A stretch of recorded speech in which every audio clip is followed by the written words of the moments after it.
Hello दोस्तों, नमस्कार। मेरा नाम है प्रिंस और स्वागत है आपका मेरे चैनल क्राइम स्टूडियोज में। आज मैं आपको अमेरिका के उस गैंग की कहानी सुनाने जा रहा हूं जिन्होंने अपने हाथों की जादूगरी का इस्तेमाल करके पूरे अमेरिका के कसिनोज को लूटा। हालांकि कसिनो फ्रॉड की हिस्ट्री में कोई भी शख्स ज्यादा दिनों तक फ्रॉड नहीं कर पाया और हमेशा पकड़ा गया, मगर ये वो गैंग था जो 5 सालों तक अपने हाथों की सफाई का इस्तेमाल करके कसिनोज को लूटता रहा और लगभग $7 मिलियन यानी कि 58 करोड़ कमाए। इस गैंग ने हर बार इन फ्रॉड को इतनी सफाई से अंजाम दिया कि हर टेबल पर लगे कैमरास और ट्रेंड कसिनो स्टाफ भी इसे नहीं पकड़ पाए। और इसके पीछे की वजह जब लोगों के सामने आई तब लोगों को इस गैंग की काबिलियत और पहुंच का अंदाजा हुआ, मगर तब तक बहुत देर हो चुकी थी। तो आखिर कौन था इस गैंग का मास्टरमाइंड जिसने दुनिया की सबसे शातिर और चालाक गैंग बनाई, और वो ऐसा कौन सा तरीका था जिसकी वजह से वो लोग हाई सिक्योरिटी वाले 29 कसिनोज को लूटने में कामयाब हो गए। ये अपने आप में बहुत ही हैरतअंगेज और अविश्वसनीय है। कहानी शुरू होती है सन 2002 में, जहां सैन डिएगो शहर में सिक्वान नाम का एक कसिनो हुआ करता था। ये एक बहुत ही बिजी और एक्टिव कसिनो था जहां हर वक्त गैम्बलिंग करने वालों की भीड़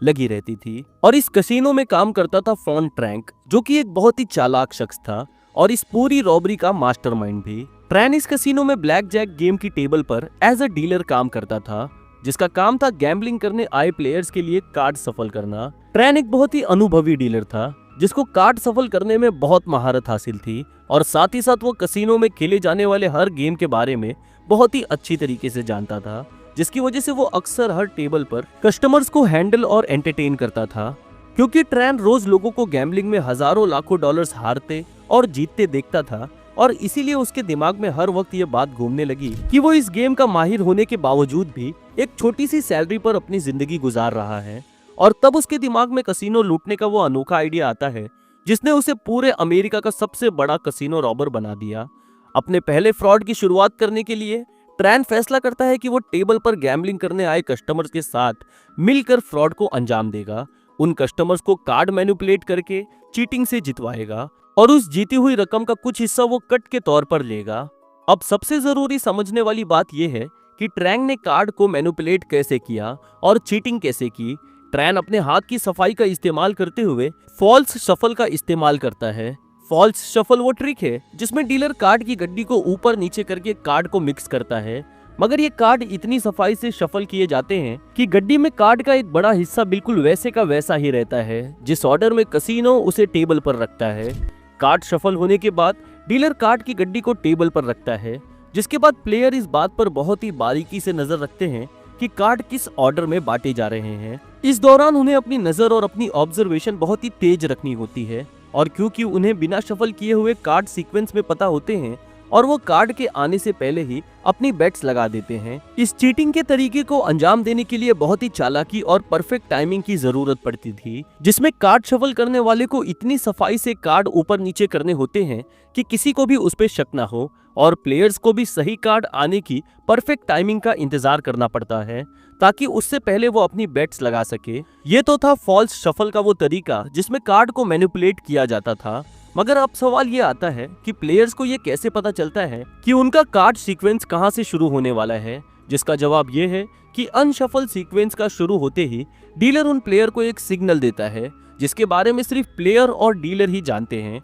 और फिर वो अपनी बेट्स लगा देते हैं। इसका साफ मतलब था कि आसपास खड़े लोगों को ये महज एक नॉर्मल बेटिंग गेम दिखाई देता जिसमें कार्ड शफल करने वाले डीलर अपना काम कर रहे होते और प्लेयर गैम्बलिंग में अपनी किस्मत को आजमा रहे होते, मगर वो सभी इस बात से बेखबर थे कि ये एक छलावा है जिससे उनकी आंखें नहीं देख पा रही हैं, और ये डीलर और प्लेयर कसिनो के साथ फ्रॉड करते हुए उसे लूट रहे हैं। ट्रैन ने इस फ्रॉड की शुरुआत बहुत ही छोटे पैमाने पर की, जिसमें वो प्लेयर्स को छोटी मोटी रकम जितवाता था, और इसके पीछे की वजह ये थी कि किसी को उस पर कोई भी शक ना हो। हालांकि ट्रैन ने अब तक महज 6 फ्रॉड शफल्स ही किए थे, जिसमें उसने प्लेयर्स को $500 से $3000 ही जितवाए थे, मगर इसके बावजूद भी वो कसिनो मैनेजमेंट की नजर में आ गया और उसका फ्रॉड पकड़ा गया। पकड़े जाने के बाद कसिनो ट्रैन को नौकरी से निकाल देता है, जिसके बाद सबको ये लगने लगता है कि अब ट्रैन सुधर जाएगा और ये सब कुछ बंद कर देगा, मगर सभी इस बात से बेखबर थे कि ट्रैन कसिनो फ्रॉड की हिस्ट्री में अपना नाम लिखवाने वाला है।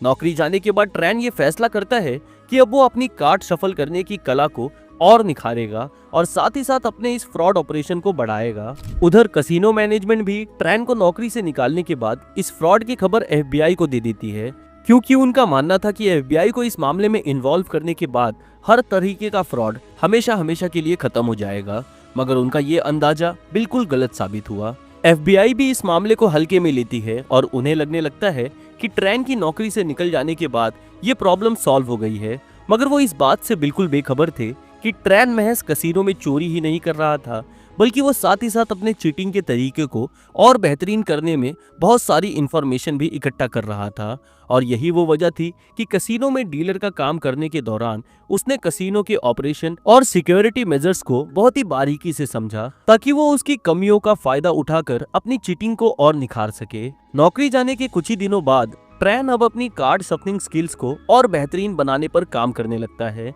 और साथ ही साथ अलग अलग कसीनो में काम करने वाले लोगों से दोस्ती बढ़ाने लगता है। इस दोस्ती को बढ़ाने के पीछे की सबसे बड़ी वजह ये थी कि ट्रैन अब अपनी खुद की एक गैंग बनाना चाहता था, जो अलग अलग कसीनोस में चीटिंग करके जुए में जीत सके। ट्रैन जॉब जाने के महज 3 महीनों के अंदर ही एक गैंग बनाने में कामयाब हो जाता है, जिसका नाम था ट्रैन ऑर्गेनाइजेशन। ट्रैन का प्लान ये था कि वो इस गैंग में अलग अलग कसीनो में काम करने वाले डीलर्स को शामिल करेगा और उन्हें कार्ड को फॉल्स शफल करने की कला सिखाएगा। ट्रैन ये बात बहुत ही अच्छी तरीके से जानता था कि वो जितने ज्यादा डीलर्स को अपने गैंग में शामिल करेगा, उसके कामयाब होने के चांसेस उतने ही बढ़ जाएंगे, क्योंकि एक बार ट्रेंड होने के बाद यही डीलर्स कार्ड को शफल करेंगे और उसे सिग्नल देंगे और ये लोग गैम्बलिंग करके बेशुमार पैसा कमाएंगे। डीलर्स को गैंग में शामिल करने के दौरान ट्रैन ने 2 कैटेगरी बनाई थी। पहली कैटेगरी में वो डीलर्स थे जो अपनी नौकरी से खुश नहीं थे और दूसरे वो जो अपनी नौकरी के अलावा अलग से पैसा कमाना चाहते थे। और यही वो वजह थी कि कुछ डीलर्स बहुत ही आसानी से ट्रैन की गैंग में शामिल होने को राजी हो गए,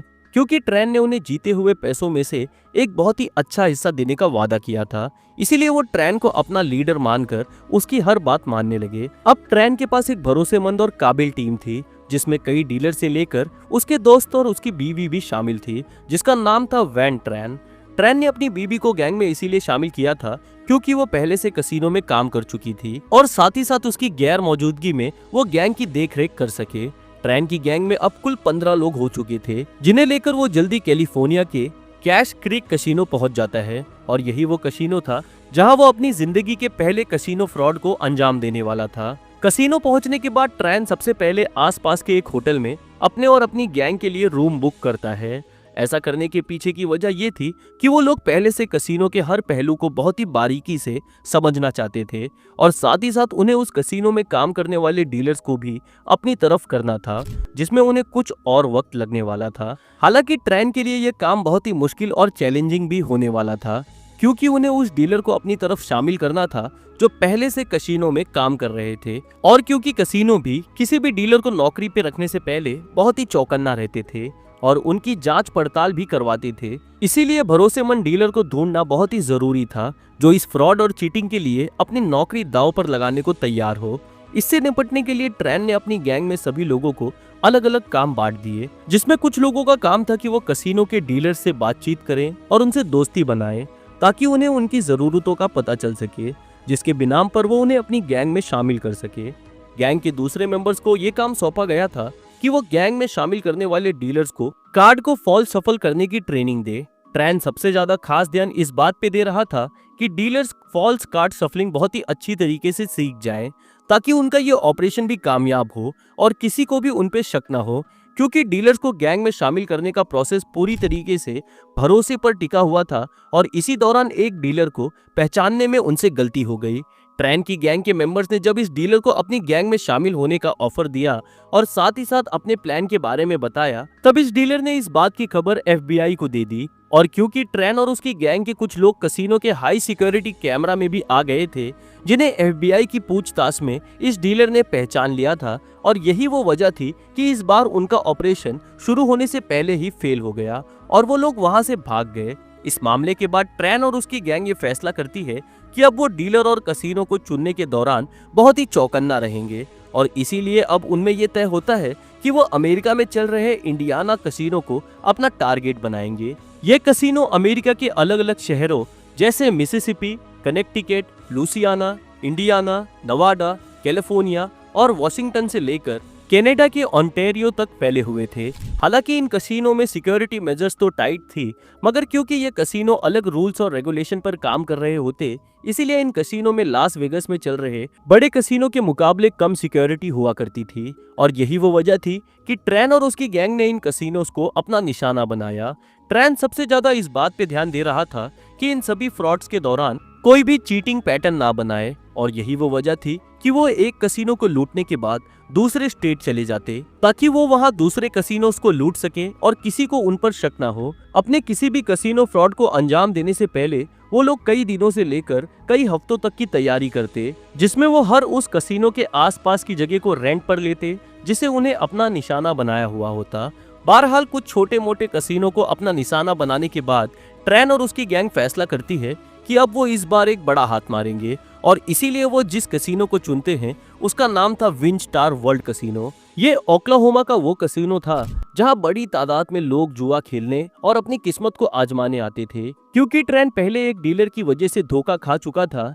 इसीलिए इस बार वो और उसकी गैंग कार्ड डीलर्स को चुनने में बहुत ही चौकन्ना थी। इस बार वो लोग धीरे धीरे कार्ड डीलर्स और कसिनो सुपरवाइजर से दोस्ती बढ़ाते हैं और उन्हें अपने प्लान में शामिल करने के लिए हर जीत पर एक बड़ा हिस्सा ऑफर करते हैं। उनकी किस्मत इस बार काम कर गई और इस बार कसिनो के कार्ड डीलर्स और सुपरवाइजर्स को अपनी तरफ करने में वो कामयाब हो गए। इस दौरान ट्रेन ने एक बात नोटिस की कि उनका ये फॉल्स शफल करने वाली ट्रिक मिनी बाकरा गेम के साथ बहुत अच्छा काम करेगी। मिनी बाकरा कसिनो गेम का वो फॉर्मेट है जिसमें प्लेयर को कार्ड बांटने के दौरान एक शीट दी जाती थी जिसमें वो कार्ड के नंबर को लिख सके या उसका रिकॉर्ड रख सके। प्लेयर्स ऐसा इसलिए करते हैं ताकि वो इसमें एक पैटर्न ढूंढ सके कि कौन सा कार्ड कब और कितनी बार आ रहा है, और इसी पैटर्न के बिनाम पर वो अपनी बेट लगाते हैं। इस तरह ट्रेन ने अपनी पूरी गैंग को 3 हिस्सों में बांट दिया था और अब वो सभी बारी बारी अलग अलग टेबल्स पर मिनी बैकरैट गेम खेलने लगते हैं। उसकी पूरी गैंग इस चीटिंग के तरीके में इतनी माहिर हो चुकी थी कि अब वो हर राउंड में $200 तक जीतने लगे, और ये उनके लिए एक बहुत ही कामयाब फ्रॉड साबित हुआ जिसमें उन्होंने कुल $18,000 तक जीते। इस पहली बड़ी कामयाबी के बाद उनका कॉन्फिडेंस बहुत ज्यादा बढ़ गया और अब उन्हें अपनी चीटिंग के तरीकों पर और ज्यादा कॉन्फिडेंस और यकीन हो गया। वो अब एक ऐसी गैंग बन चुके थे जिनकी हाथों की सफाई और प्लानिंग को पकड़ना अब लगभग नामुमकिन हो चुका था, और यही वो वजह थी कि कसिनो के हाई सिक्योरिटी कैमरास और ट्रेंड स्टाफ भी उन्हें पकड़ नहीं पा रहे थे। अब सबसे बड़ा सवाल ये आता है कि वो ऐसी कौन सी वजह थी कि ये पूरी गैंग अपनी इस चीटिंग को इतनी सफाई से अंजाम दे पा रही थी, और इसके पीछे की वजह है वो कार्ड डीलर जिन्हें ये लोग कार्ड को फॉल्स शफल करने की ट्रेनिंग देते हैं। आपको बताता चलूं कि ये कार्ड डीलर कार्ड शफल करते करते अपनी कला में इतने माहिर हो चुके होते हैं कि अगर वो किसी शफल को गलत और अलग तरीके से भी करें तो ये देखने में बिल्कुल नेचुरल लगता है, और किसी भी अनट्रेंड और यहाँ तक कि एक्सपीरियंस स्टाफ के लिए भी इसे पकड़ना नामुमकिन है। वो कार्ड को इतनी सफाई से शफल करते हैं कि अगर किसी को ये शक भी हो जाए कि कुछ चीटिंग हुई है तो वो ये नहीं बता पाएगा कि चीटिंग हुई कैसे। अपनी इसी कला में महारत और बढ़ाते हुए कॉन्फिडेंस के साथ ट्रेन ये फैसला करता है कि वो अमेरिका से लेकर कनाडा तक के हर कसिनो को निशाना बनाएगा। अब तक ट्रेन के इस गैंग में लगभग 25 लोग हो चुके थे और वो इस बार गैंग को अलग अलग हिस्सों में बांटकर उन्हें अलग अलग शहरों में जाने के लिए कहता है। गैंग के कुछ लोग कैलिफोर्निया में रुक गए, कुछ वेस्ट कोस्ट चले गए तो कुछ कनाडा के लिए निकल गए। उनका प्लान था कि ज्यादा से ज्यादा उन कसिनोज को निशाना बनाया जाए जहां शक होने की उम्मीद बहुत कम हो, और जैसे ही कसिनो स्टाफ को उन पे शक हो वो वहां से निकल जाए। और उनके इस प्लान ने बहुत ही बेहतरीन काम भी किया। कसिनो को इस दौरान इस बात का अंदाजा भी नहीं होता था कि उनके साथ चीटिंग हो रही है, और अगर उन्हें इस बात की भनक भी लगती तो वो नहीं समझ पाते कि आखिर ये हुआ कैसे। हर बार उनका यही प्लान होता कि किसी भी नए कसिनो पहुंचने के बाद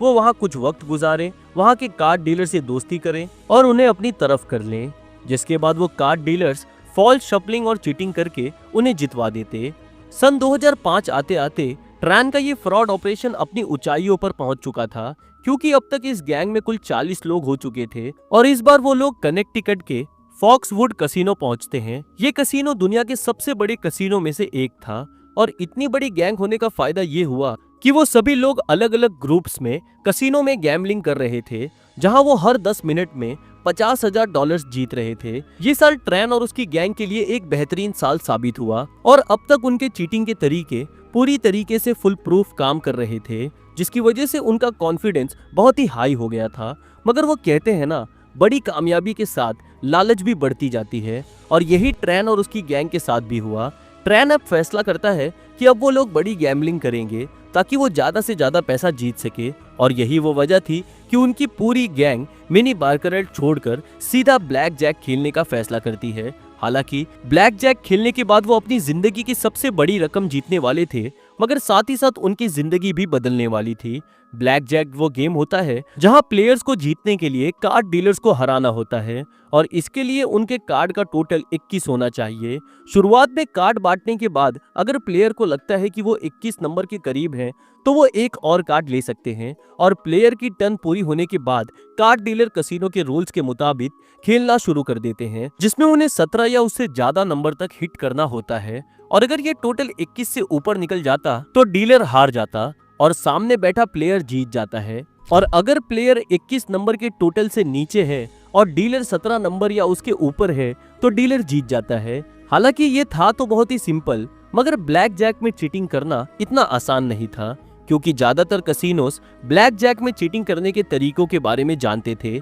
इसीलिए गेम में कार्ड्स के नंबर को किसी भी शीट पर नोट करना अलाउड नहीं होता था, जबकि मिनी बैकरैट में ये करना अलाउड था। अब ट्रेन और उसकी गैंग के सामने एक बहुत ही बड़ा चैलेंज था, क्योंकि मिनी बैकरैट में वो इस रूल और फॉल शफल का फायदा उठाकर चीटिंग कर रहे थे और जीत रहे थे, जो ब्लैक जैक में मुमकिन नहीं था, और इसे निपटने के लिए वो नई प्लानिंग करने लगते हैं। अब उन्हें एक ऐसा तरीका निकालने की जरूरत थी जिसे वो ब्लैक जैक टेबल पर भी बहुत ही सफाई से चीटिंग को अंजाम दे सके, और तब वो फैसला करते हैं कि इस बार वो लोग हाई टेक गैजेट्स का इस्तेमाल करेंगे। इन हाई टेक गैजेट्स को इस्तेमाल करना अपने आप में एक बहुत ही बड़ा रिस्क था, क्योंकि उन्हें इस बात का खासा ख्याल रखना होता था कि ये गैजेट किसी की नजर में ना आए और इन्हें इतनी सफाई से इस्तेमाल किया जाए कि किसी को उन पर शक ना हो। हालांकि उनमें ये तो तय हो गया था कि वो हाई टेक गैजेट्स का इस्तेमाल करेंगे, मगर सबसे जरूरी समझने वाली चीज है वो तरीका जिसका इस्तेमाल वो इन गैजेट्स को यूज करने में करने वाले थे।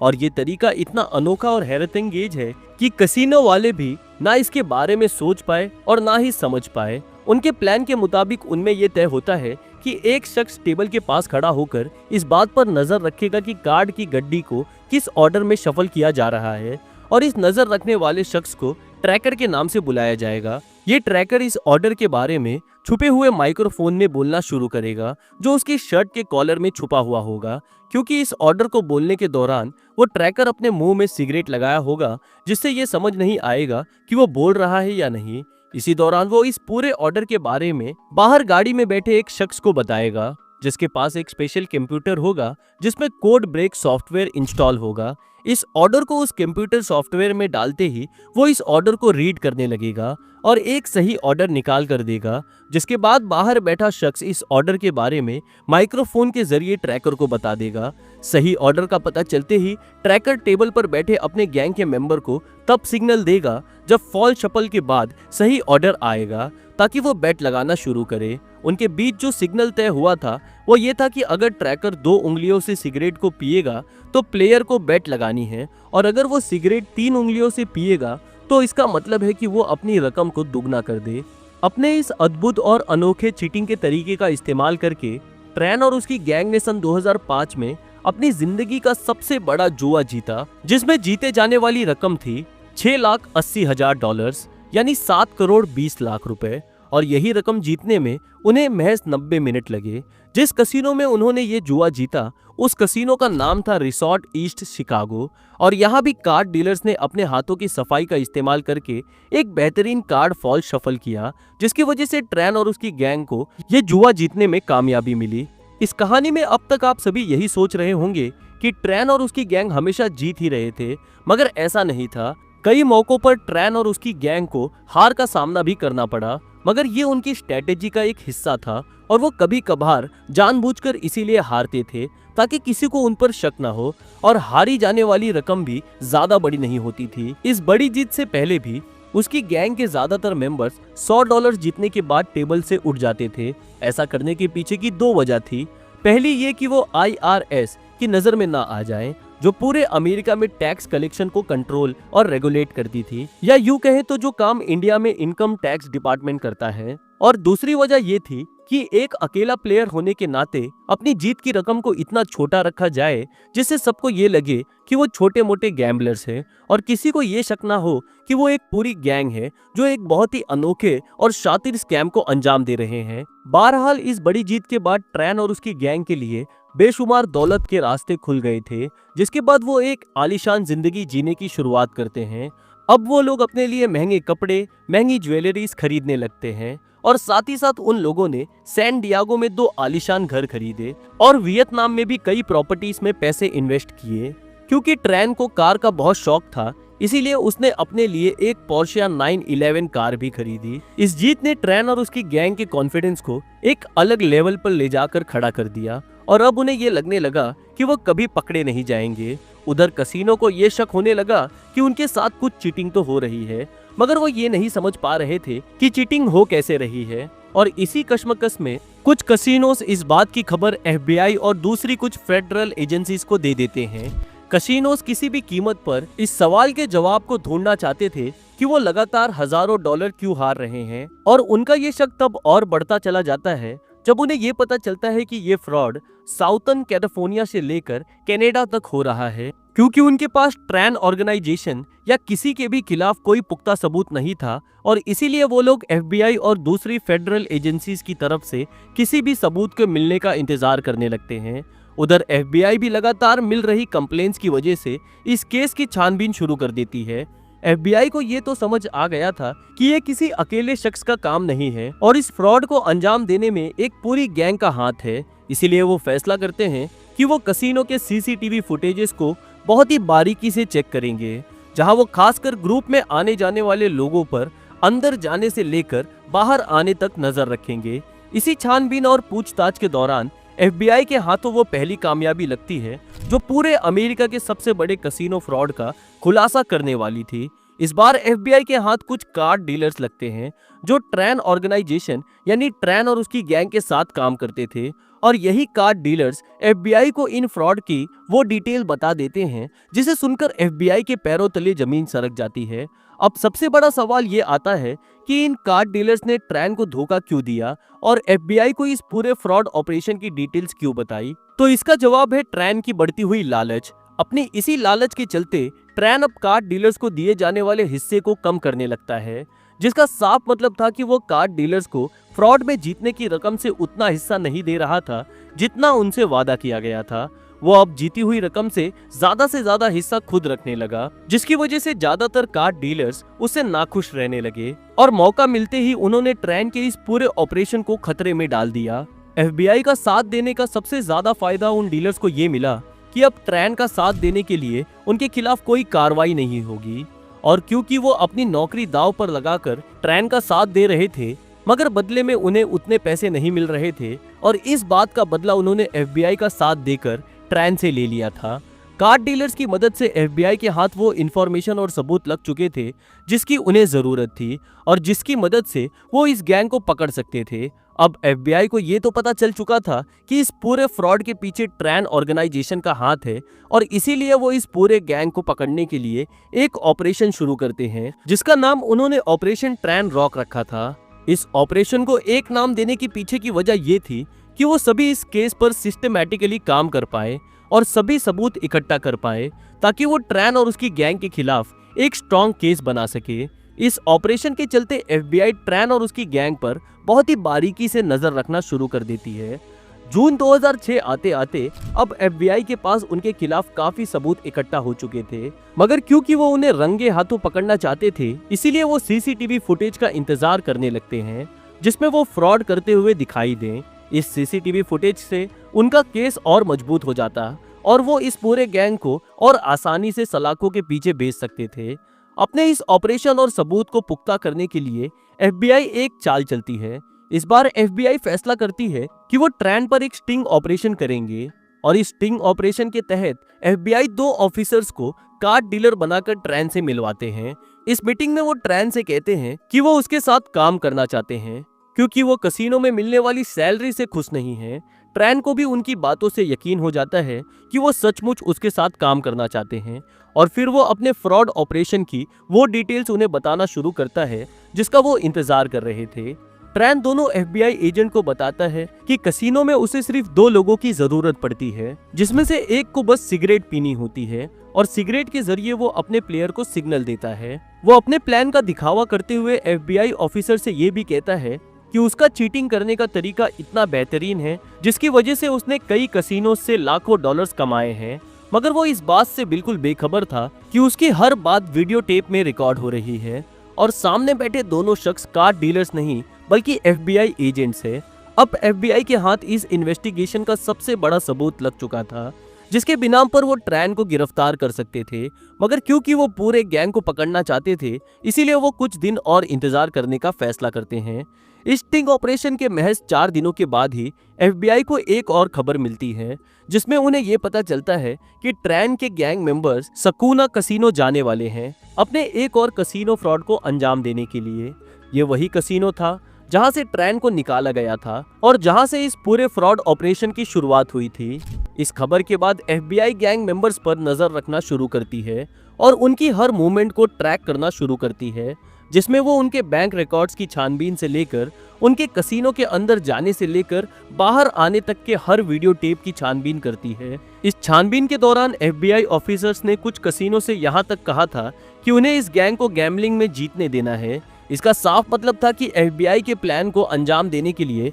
कसीनो जानबूझ के इस गैंग से हारेंगे ताकि FBI उनके गैंग के खिलाफ पुख्ता सबूत इकट्ठा कर सके। उधर ट्रैन का गैंग लगातार अपने कसीनो फ्रॉड को अंजाम दे रहा था, मगर वो इस बात से बिल्कुल बेखबर था कि FBI लगातार उन पर नजर रखे हुए है। FBI उनके खिलाफ इसीलिए इतना ज्यादा सबूत इकट्ठा कर रही थी ताकि वो जब पकड़े जाएं तो उनके खिलाफ हर सबूत इतना मजबूत हो जिससे वो नकार ना पाए। इसी दौरान FBI के हाथ इस पूरे इन्वेस्टिगेशन का आखिरी सबूत लग गया था और ये सबूत उन्हें विली ट्रैन से मिला जो इस पूरे गैंग का सबसे बेस्ट ट्रैकर था। ये सबूत FBI को कसीनो की लाइव फुटेज से मिला जिसमें विली महज 20 मिनट के अंदर ही कसीनो से $40,000 जीतकर बाहर निकल जाता है। हालांकि इस जीत के बाद गैंग के मेंबर्स कसीनो के अंदर जश्न मनाने लग जाते हैं, मगर वो इस बात से बेखबर थे कि ये उनकी आखिरी जीत है और उन सबकी जिंदगी बदलने वाली है। इस लाइव फुटेज में FBI के हाथ वो पूरा चीटिंग का तरीका लग गया था जिसकी वजह से ट्रैन और उसकी गैंग कसीनो में फ्रॉड को अंजाम देते थे।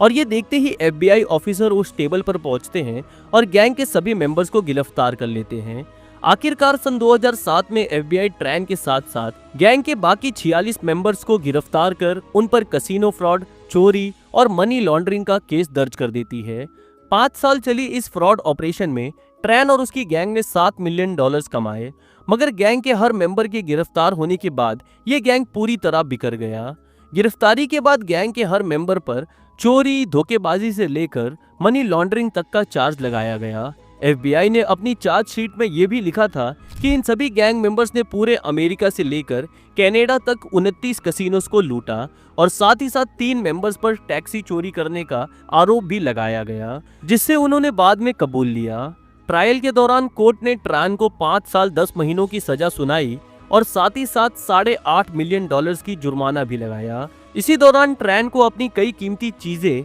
जैसे सैंटियागो और वियतनाम की प्रॉपर्टीज और साथ ही साथ अपनी पोर्शिया कार, महंगी गाड़ियां और ज्वेलरीज भी सरेंडर करनी पड़ी, जिसमें रोलेक्स भी शामिल थी। ट्रैन के साथ साथ उसके सबसे करीबी पार्टनर याकाम ट्रैन और उसके बीबी वेन ट्रैन को भी 3 साल की सजा सुनाई जाती है और उन पर भी $5.7 मिलियन का जुर्माना और साथ ही साथ सभी कीमती चीजों को सरेंडर करने का ऑर्डर दिया जाता है। इस सब के बावजूद भी लोगों का कहना था कि ट्रैन के पास और कई मिलियन डॉलर्स हैं जो उसने छुपा कर रखा है और जेल से निकलने के बाद वो पैसा उसका इंतजार कर रहा होगा। और ये एक पॉसिबिलिटी भी थी क्योंकि $7 मिलियन तो वो रकम थी जिसके बारे में FBI पता लगा पाई थी और ऐसा बहुत कुछ था जो शायद अभी सामने नहीं आया था। कसिनो के इतिहास में ये पहली बार हुआ था कि कोई गैंग 5 सालों तक कसिनो के साथ फ्रॉड करता रहा और उन्हें इस बारे में पता तक नहीं चला, क्योंकि ज्यादातर फ्रॉडस्टर महज कुछ महीनों के अंदर ही पकड़े गए। इस गैंग के पकड़े जाने का सबसे बड़ा वजह बना ट्रेन का लालच, जिसके चलते उसने कार्ड डीलर्स का हिस्सा कम कर दिया और इसी वजह से वो FBI के साथ मिल गए और इस ऑपरेशन की सारी इंफॉर्मेशन लीक कर दी। इस स्कैम के बाद कसिनोस ने किसी भी तरीके की फॉल्स शफल्स कार्ड के फ्रॉड को रोकने के लिए कई कदम उठाए, जिसमें उन्होंने कार्ड डीलर्स की जगह मशीन्स इंस्टॉल करना शुरू करी जो कार्ड शफल करने का काम करेंगी। इसी के साथ साथ हर कसिनो ने अपने यहाँ हर चप्पे चप्पे पर और कैमरास इंस्टॉल किए ताकि वो हर टेबल और कसिनो में घुसने से लेकर बाहर जाने वाले हर शख्स पर नजर रख सके। कसिनो ने जो कैमरा अपने यहाँ इंस्टॉल किए वो कोई मामूली कैमरा नहीं थे, बल्कि सभी camera pan tilt zoom technology और हाई डेफिनेशन रिकॉर्डिंग टेक्नोलॉजी से लैस थे, जिसकी वजह से वो कैमरा को जूम करके ये देख सकते थे कि टेबल पर क्या हो रहा है और उसे हाई डेफिनेशन कैमरा से रिकॉर्ड कर सकते थे ताकि वो कसिनो में होने वाली चीटिंग और फ्रॉड को रोक सके। कसिनो की दुनिया में एक मशहूर कहावत है कि चाहे कोई भी खेले मगर जीतता हमेशा कसिनो ही है, और ट्रेन के केस में भी ये कहावत बिल्कुल सही साबित हुई, क्योंकि इतने बड़े फ्रॉड ऑपरेशन चलाने के बाद भी उसका घर, गाड़ी, कीमती सामान और पैसा सब कुछ हाथ से चला गया और वो खाली हाथ रह गया। ये थी कहानी अमेरिका के उस गैंग की जिसने 5 सालों तक पूरे अमेरिका के 29 कसिनो को लूटा, मगर इस गैंग का मास्टरमाइंड लालच की वजह से पकड़ा गया। हालांकि वो पकड़े जरूर गए, मगर उन्होंने वो कर दिखाया जो आज तक कोई नहीं कर पाया था और कसिनो फ्रॉड के इतिहास में अपना नाम हमेशा हमेशा के लिए दर्ज करा दिया। आपको ये कहानी कैसी लगी कमेंट सेक्शन में लिखकर जरूर बताएं। चैनल को लाइक करें और सब्सक्राइब करें। मैं मिलता हूं आप लोगों से अगले वीडियो में, तब तक के लिए अलविदा।